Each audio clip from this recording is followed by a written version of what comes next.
আসসালামু আলাইকুম রহমতুল্লাহ। সম্মানিত ভাই ও বোনেরা, আজকে আমি এমন একটি দোয়া বা আমল তোমাদেরকে শিখিয়ে দিব। কেউ যদি ঘুম থেকে উঠে বা সকালে ঘুম থেকে উঠে এই দোয়াটি পড়তে পারে বা আমল করতে পারে, ইনশাআল্লাহ তার সকল মনের আশা আল্লাহ পাক পূরণ করে দিবেন। সে যা চাইবে আল্লাহ পাক তার আশা পূরণ করে দিবেন এবং দিনটা তার অনেক ভালো কাটবে ইনশাআল্লাহ। ওই দিনে তার আল্লাহ পাক সকল বালা মুসিবত থেকে রক্ষা করবেন।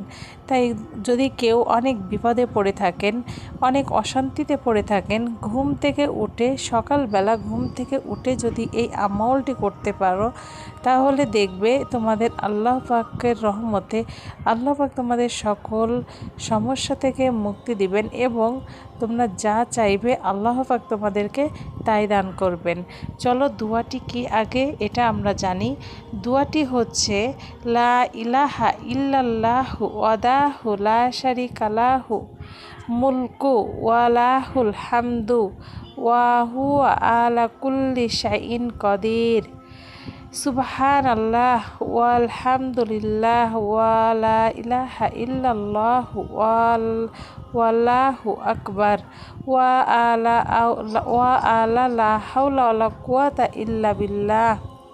এই দোয়াটি আমি তোমাদের সুবিধার জন্য স্ক্রিনে লিখে দিয়েছি, ওখান থেকে তোমরা স্ক্রিনশট দিয়ে রেখে প্রতিদিন সকালবেলা ঘুম থেকে উঠে এই দোয়াটি পড়তে পারো।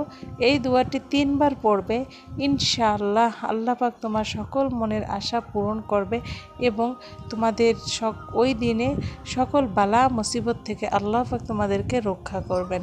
তাই এই দোয়াটি পরীক্ষিত একটি দোয়া এবং এটা আল্লাহ পাক তার বান্দাদেরকে পড়তে বলেছেন।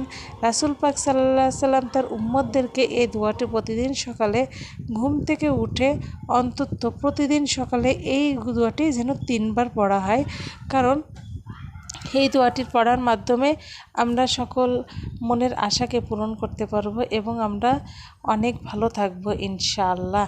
তাই এই দোয়াটি তোমরা প্রতিদিন আমল করবে। আমার ভিডিওটি যদি তোমাদের ভালো লাগে একটা লাইক করবে, সাবস্ক্রাইব করবে এবং যদি তোমাদের কোনো উপকার আসে একটা কমেন্ট করে পাশে থাকবে। আসসালামু আলাইকুম ওয়া রাহমাতুল্লাহি ওয়া বারাকাতুহু।